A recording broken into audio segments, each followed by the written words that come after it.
కుబేరా ట్రాన్స్ teaser చూడడం అయితే జరిగింది.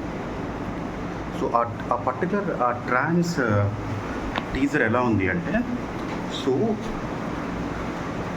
ఇది ఒక Bombay, some western part of India, so వేరే మనీ క్యాపిటల్ ఉన్న ఏరియాలో ఒక జరిగినటువంటి కథలాగా అనిపిస్తుంది. అంటే ఏంటంటే ఇప్పుడు ప్రజెంట్ మనం పడుతున్న సంగతి తెలుసు కదా. సో ఇప్పుడున్న నవే డేస్లో ఇప్పుడు ఈ ఇండస్ట్రియలిస్టులు కానీ, ఈ క్యాపిటలిస్టులు కానీ ఈ డబ్బుని దోచుకొని లోన్లు తీసుకొని బ్యాంకులకి తిరిగి కట్టకుండా వాళ్ళు ఎంజాయ్ చేస్తూ సామాన్య ప్రజలు ఇబ్బంది పడుతున్నారు. సో ఈ టైప్ ఆఫ్ పాయింట్ని ఆయన స్పృశించినట్టు, అంటే ఆయన టచ్ చేసినట్టు తెలుస్తుంది. సో అలాంటి స్టేజ్లో ఉన్నప్పుడు అరే జనాలు డబ్బులు లేక ఇబ్బంది పడుతున్నారు, ఇండస్ట్రియలిస్టులు మాత్రం లోన్లు తీసుకొని హ్యాపీగా ఉంటున్నారు, ఎంజాయ్ చేస్తున్నారు, తిరిగి కట్టట్లేదు, వాళ్ళకి ఏ ప్రాబ్లం లేదు. ఇప్పుడు పర్సనల్ నార్మల్గా ఒక పర్సన్ ఒక లోన్ తీసుకుంటే అతను కట్టకపోతే సిబిల్ ఎఫెక్ట్ అవుతుంది. బట్ బిజినెస్ పీపుల్ బిజినెస్కి లోన్ తీసుకొని అది ఫెయిల్ అయ్యి తిరిగి కట్టలేక మళ్ళీ తిరిగి అతను బిజినెస్ ప్రారంభించాల్సినప్పుడు మళ్ళీ అతను లోన్ తెచ్చుకోగలుగుతున్నాడు ఐపీ పెట్టి. సో ఈ పర్టికులర్ పాయింట్ని మనీ లాండరింగ్ చేసింది, సో ఆ మనీని అక్రమంగా విదేశాలకు తరలించడం, ఇలాంటి పాయింట్లన్నీ స్పృశించి అలాంటి వాళ్ళు ఎలా ఎదుగుతున్నారు, సో అలాంటి చోట అలాంటి వాళ్ళు వాళ్ళ జనాలు పడే ఇబ్బంది ఏంటి, సో ఇది జనాలకు సంబంధించిన డబ్బు, ఈ డబ్బు జనాలకు చెందాలి, ఓకే, ఇలాగ పారిశ్రామికవేత్తలు ఎలా ఎదుగుతున్నారు జనాల్ని మోసం చేసి, సో ఆ డబ్బు జనాలకి ఎలా చెందాలి అన్న ఒక కమ్యూనిజం కైండ్ ఆఫ్ ధోరణి, ఒక anti capitalistic kind of mechanism, thoughts, అవన్నీ ఈ సినిమాలో శేఖర్ కమ్ముల గారు చూపించగలిగారని చెప్పి నా పర్టికులర్ ఒపీనియన్. అంటే చూపించగలుగుతారు ఎలా మన తెలుగు ఆడియన్స్. ఇప్పుడు మనం శేఖర్ కమ్ముల్ని హ్యాపీ డేస్ కానీ, సో ఇంతకుముందు లీడర్ సినిమాలోకి అభ్యుదయ భావాలు అవి చూపించారు, నేను కాదన్ను.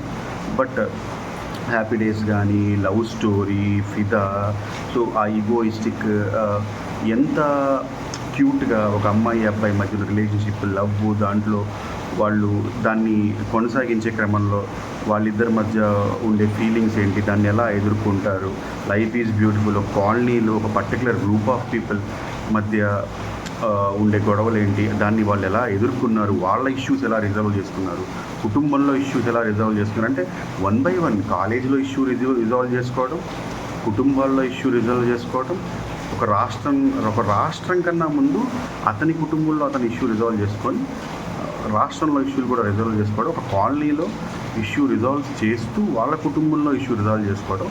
సో కొంచెం సోషలిస్టిక్ ఎలిమెంట్ ఉన్నప్పటికీ కొంచెం లవ్ స్టోరీలన్నీ ఆయన కరెక్ట్గా చూపించడం జరిగింది ఇంతకుముందు సినిమాల్లో. మన తెలుగు ఆడియన్స్ దాన్ని ఎలాగ డైజెస్ట్ చేసుకోగలరు, దాన్ని తీసుకోగలరా లేదా అనేది మనం ముందు ఆలోచించుకోవాల్సిన విషయం ఈ పర్టికులర్ కుబేరా ట్రాన్స్ అనేది.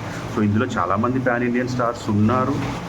సో నేషనల్ క్రష్ రష్మిక ఉంది, అఫ్కోర్స్ కింగ్ నాగార్జున గారు ఉన్నారు. So somehow they are saying pan world star, but he's awesome actor Dhanush. అలాంటి మంచి యాక్టర్ ఉన్నారు. ఈ మధ్య ఆయన కలాం సినిమా కూడా అనౌన్స్ అవ్వడం చూసాం. సో ఇంతమంది ఒక అల్కరాటే స్టార్స్ అందరూ ఉన్నారు సినిమాలో.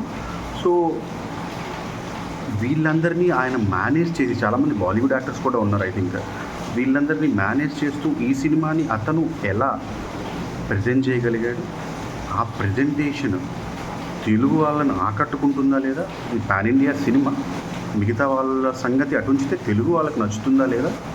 ఎందుకంటే శేఖర్ కమ్ముల గారి సినిమాలు ఇంతకుముందు నేను కాలేజీలో ఉన్నప్పుడు నేను చాలాసార్లు చూశాను, నెంబర్ ఆఫ్ టైమ్స్ చూశాను, 10-12 సార్లు చూసిన సినిమాలు కూడా ఉన్నాయి.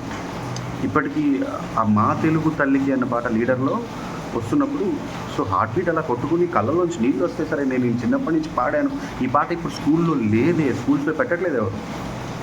అఫ్కోర్స్ ఇప్పుడు విడిపోయింది అనుకోండి, 2 పర్టికులర్ రాష్ట్రాలు అయినాయి, సో ఓకే. బట్ ఈ సినిమా ఎలా ఉండబోతుంది అన్న ఆసక్తిని అయితే జనాల్లో రేకెత్తించింది.